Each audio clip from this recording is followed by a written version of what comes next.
Welcome to this explainer. Today, we're taking some seriously profound ancient philosophical wisdom and translating it into a highly actionable, everyday framework for your own peace of mind. Look, if you're out there searching for clarity in a world that is just completely full of doubts, struggles, and relentless noise, and if you really want to master the art of living peacefully, well, you're in the exact right place. Let's get started. So let's dive right into this by confronting a somewhat uncomfortable question. Are you your own greatest enemy? It's a heavy thought, right? But the truth is, so many of our daily struggles and those nagging anxieties that hold us back, they actually originate entirely from within our own minds. We spend so much time looking for external villains, but the real battleground, it's completely internal. To truly grasp where these modern anxieties come from, we first need to understand the war within us. Chapter 16 of the Bhagavad Gita maps out what is essentially the ultimate battlefield of human consciousness. Now, what's really fascinating here is that these aren't mythical heroes and monsters clashing with swords. No, we're looking at everyday states of human psychology, constantly fighting for control over your actions. The Gita categorizes these as divine qualities, things like fearlessness, peace, and purity of heart, versus demoniac qualities, like pride, arrogance, and harshness. And let's be real, we all have both of these natures battling it out inside of us every single day. A brilliant way to visualize how this internal battle is actually fought is the famous chariot metaphor from the Katha Upanishad. I want you to literally imagine yourself as a chariot. Your intellect, that's the driver. Your mind acts as the reins, and your physical senses are the horses. If your mind just runs wild without your intellect firmly sitting in the driver's seat, what happens? The chariot crashes into chaos. And that is exactly how those destructive demoniac tendencies manage to take over. When that chariot is out of control and the senses take the wheel, we fall into a state called Maya. Maya translates to illusion. Basically, it means that our everyday emotion-driven perception gives us a highly distorted, totally incomplete picture of reality. And surprisingly, this ancient Vedic concept, it directly mirrors modern scientific discoveries about how we perceive the universe today. Think about the observer effect from quantum physics. It shows that down at the subatomic level, the mere act of observing a particle actually changes its behavior. That's wild, right? But it perfectly illustrates that just as quantum particles are altered by observation, our personal reality is actively shaped, and sometimes severely distorted, by our inner emotional state. If your inner observer is clouded by negativity, your reality literally becomes negative. So the crucial question here is, what exactly distorts our inner observer and causes our chariot to crash? We have to look out for the three gates. The Bhagavad Gita gets incredibly specific about this in chapter 16. It identifies three exact psychological obstacles: kāma, which is insatiable lust and desire; krodha, which is destructive anger; and lobha, blinding greed. The text literally calls these the three gates to hell. Now, these aren't physical places with fire and brimstone. They are toxic states of mind that completely destroy our mental and spiritual well-being. Let's break these down and see how they build on each other, starting with Gate 1, insatiable desire, or kāma. You've probably heard that old fable about the dog crossing a bridge with a bone in his mouth, right? He looks down into the river, sees his reflection, thinks, hey, that's another dog with a much better bone, opens his mouth to grab it, and plop, he drops his real bone into the water. That is kāma in a nutshell. In today's hyper-connected world, we just call this FOMO, the fear of missing out. This unchecked desire creates an endless loop of wanting more, which makes us sacrifice our present peace and the actual tangible things we possess for nothing more than the illusion of future satisfaction. But what happens when those endless, insatiable desires are inevitably blocked by reality? That blockage breeds Gate 2, destructive anger, or krodha. You see, anger isn't just a fleeting emotion. It's a profound cognitive distortion. Ancient Puranic texts actually describe sinners literally frying in vats of boiling oil.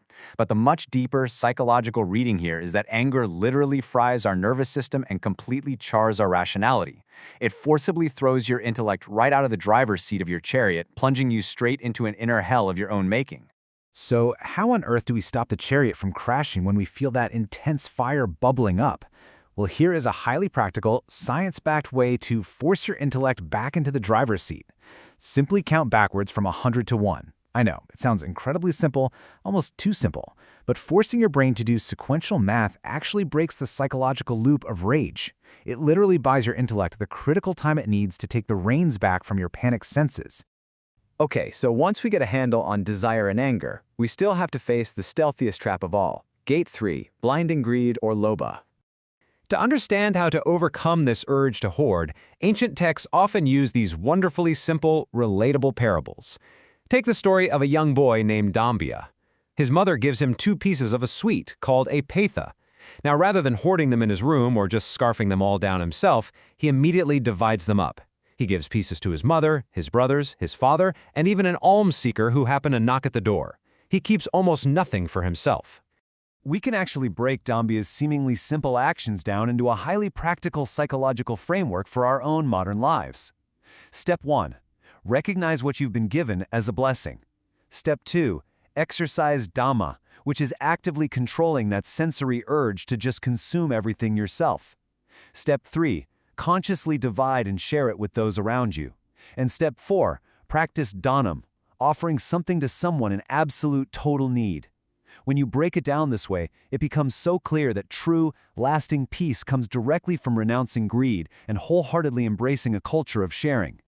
Now, to truly understand why harming others through greed or anger ultimately harms ourselves, we have to zoom way out to the cosmic scale.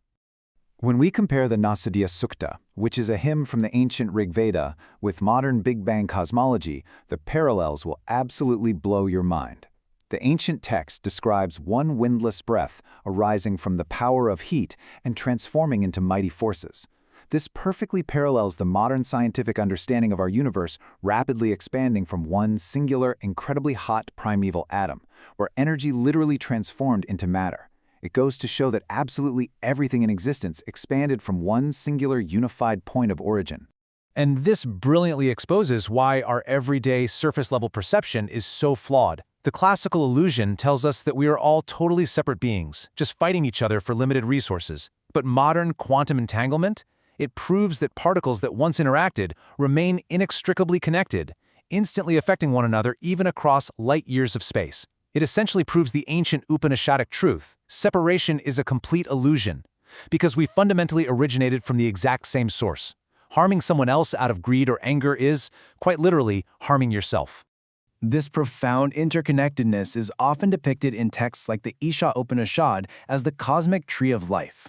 When we finally realize that we are all just leaves on the exact same tree, we stop trying to selfishly possess the world.